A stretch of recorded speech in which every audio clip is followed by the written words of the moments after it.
Fingerprint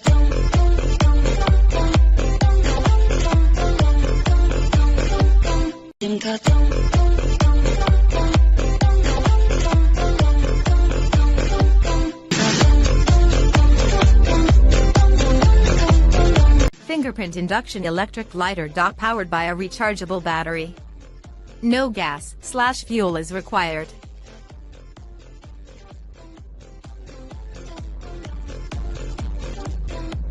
Can be charged by using USB slot and does not need fill any fuel into it. Does not create a flame. It is electrically operated and environmentally friendly.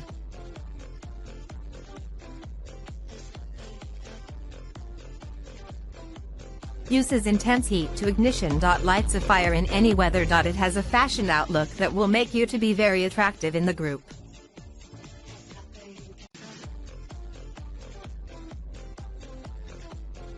Only less than 2 hours per charge.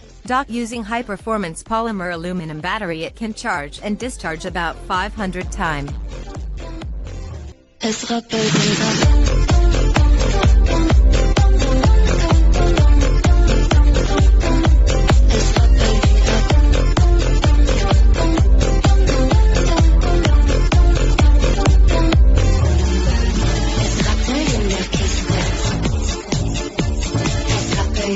Hi guys, Laura here. I'm vlogging on my phone right now. Sam's at the barn with the girls, and I wanted to make a video from the hospital. I wanted to take a little bit of time and explain to you guys what exactly happened, or what I felt like happened with Stella, and why I fell and how I got hurt. And I know some of you guys have different opinions about what you think happened, and so since I was the only one there and I was the only one that knew exactly what was happening as it was happening, I thought it'd be good to share my story. So I'm going to do that. I'm going to react to my fall video so that you guys can see what was happening and how it all went down.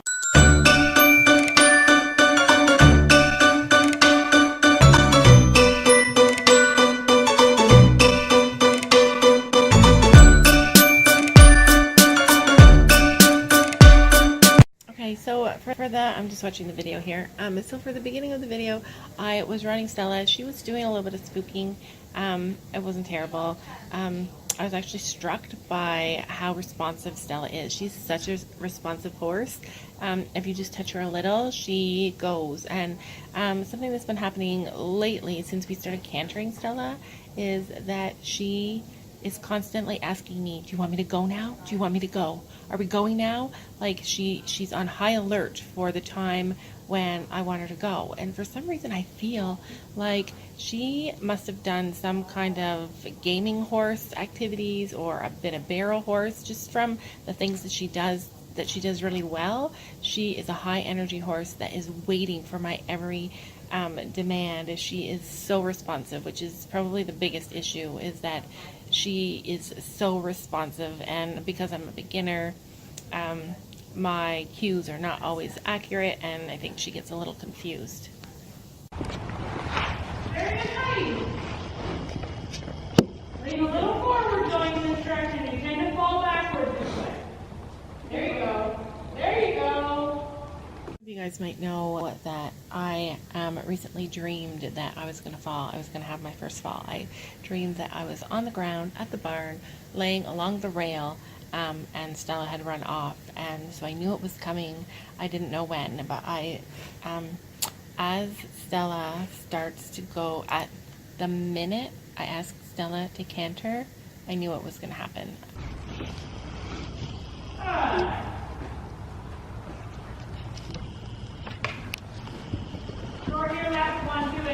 I knew even before I fell that I was going to fall. I asked her to canter, and she started to go, and I was unbalanced. I wasn't prepared. When I asked her to go, I was not prepared. So what happens here is that Stella starts to go. I wasn't balanced. I started to bounce too hard. I may have started to lose stirrup, and to compensate, I started to hold on with my legs tighter, so I started squeezing tighter and tighter, and the tighter I squeezed, the more Stella was saying, oh, okay, you want me to go faster. She was responding to my cues, and even though I was pulling back for her to stop, I was also holding on tighter and tighter. So she was confused. She didn't understand. And she was slowing down. She was getting ready to stop when I fell. And the really interesting thing that I want to talk about my fall is that because I've never fallen before, I didn't understand how this worked. But I knew I was going to fall. I knew it was the day that I was going to fall. I knew I was not getting away from this lesson without my first fall. But I wasn't scared. I knew it was going to happen. I thought I was going to fall, and I would be just like Sophie. There was a split second when I went around the corner and I started to slide to the side where I had to make a decision. I had to decide if I was going to use my body and try and gain leverage and climb back onto her back, or if I was going to let go and bail. And it's not like I decided to bail. I didn't jump off of her. But in that exact second, I felt like I wasn't going to be able to hold on, so I let go. I just let it happen. It's hard to explain, but there is a split second where you know it's going to happen and you have to make a decision on what you're going to do, and I just let it happen. And I saw it happening in my mind, and I thought I was going to land, and then it was going to be great. I was just going to be stunned for a few minutes and then get up and be sore. But what happened was completely not that. I landed and I started screaming. Gabby was able to cut off the video at that point. Some of the things that you guys didn't see was that I said, I think I broke my pelvis, and I was rolling around in agony trying to find a spot to lay that I wasn't in pain. It hurt everywhere. If you guys are just tuning in now, I did break my pelvis in 3 different spots bilaterally, so on both sides of my pelvis are broken, and then along the back wall of my pelvis is broken, as well as my tailbone. So I have 4 breaks in my pelvis. I immediately felt like the back wall break of my pelvis was the most painful. I immediately felt like my leg was swelling because it was going right down into my leg, the pain, and I was screaming for them to take off my shoe.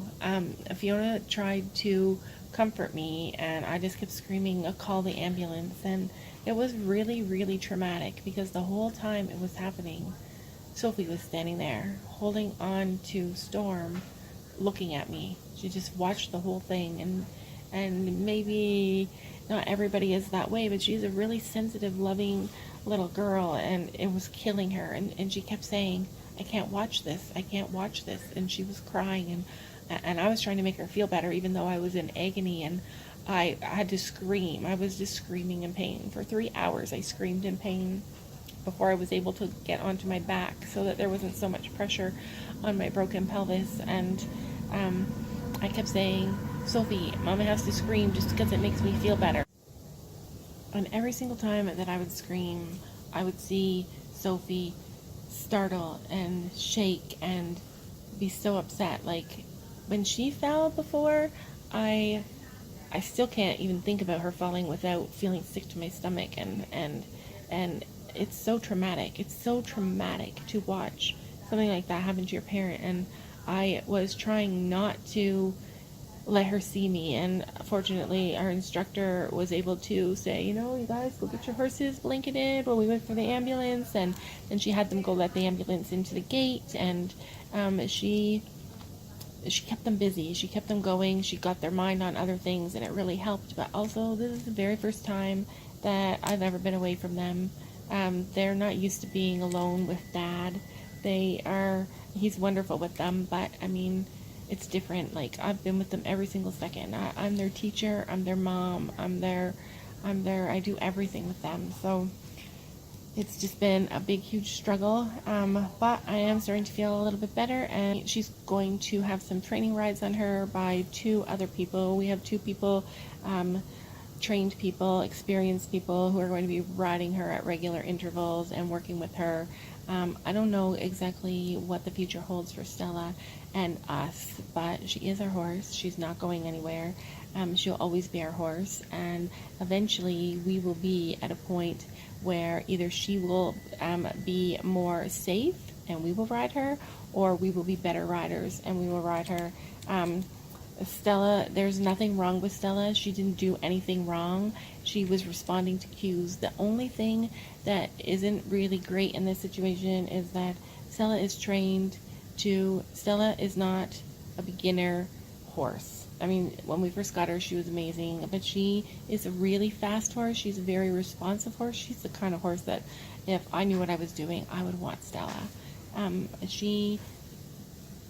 We're going to get a horse that when the rider starts to be imbalanced, will slow down or will stop. Nothing that happened was Stella's fault. I don't blame Stella.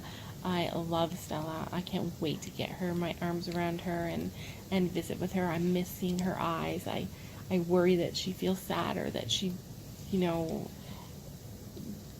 misses us. And I know some people will say the horses don't think like that, but I don't know. I think that she definitely has a bond with us, and that she does miss us when we're not there. And I do feel a little worried about if she's going to be being ridden by people that are not us. But we will still spend all of our time with her. Sophie will still love her. Sophie will still groom her and tack her up and take care of her. Things are going to change, but she's still ours, and it's just going to be a little bit different. Anyway, thank you guys so much for watching, and again, for all your prayers. Before I go, I'm going to show you guys my view. I have the best room so far here. The bed has been vacant next to me, so I asked for a private room, and they don't really have private rooms. They save them for people who need isolation, so we can't really have a private room. So this is a semi-private, but so far nobody has been next to me, so I've been having a lot of family and friends in. I have the window bed, and this is my view out the window here. I don't know if you guys can see, but there's a little park out there, and the bay is out here. I have a big, huge, long window. I got some flowers there that the kids brought me. I have a TV here as well. I have a really exciting bed. It's like for trauma people. It is air. It's all air, so it holds my body off of my pelvis, so I'm not laying on a mattress. It's still not super comfortable because I'm laying on broken bones. But I appreciate it. My nursing care is phenomenal. I can't even imagine. My doctor is probably one of the best doctors I've ever had in my life. He is attentive. He listens to everything I say. He has plans. He's amazing. My physio is amazing. Like, it's just been an amazing process, and my family and my friends have rallied around me. You guys as well. I have people that I don't even know very well have offered to bring me food and to come and visit me, and it's just been such, like, I cannot believe the people who have rallied around me and my family and offered to help us and take care of the girls and do stuff for us and take the girls to the barn when Sam can't, and it's just been incredible. Like, you don't know how lucky you are and how amazing your life is until something happens and so many people rally around you. But anyway, that is it for this video. I just wanted to tell you guys what happened so you guys know, and know our plans for the future. And thank you guys so much for being there, for being a part of us, and for holding on while I get better. And obviously our vlogs are going to change just a tiny bit because Sam will be doing a lot of them, but know that as soon as I can get to that barn, even if it's in a wheelchair, I'll be seeing our horses again. See you guys later.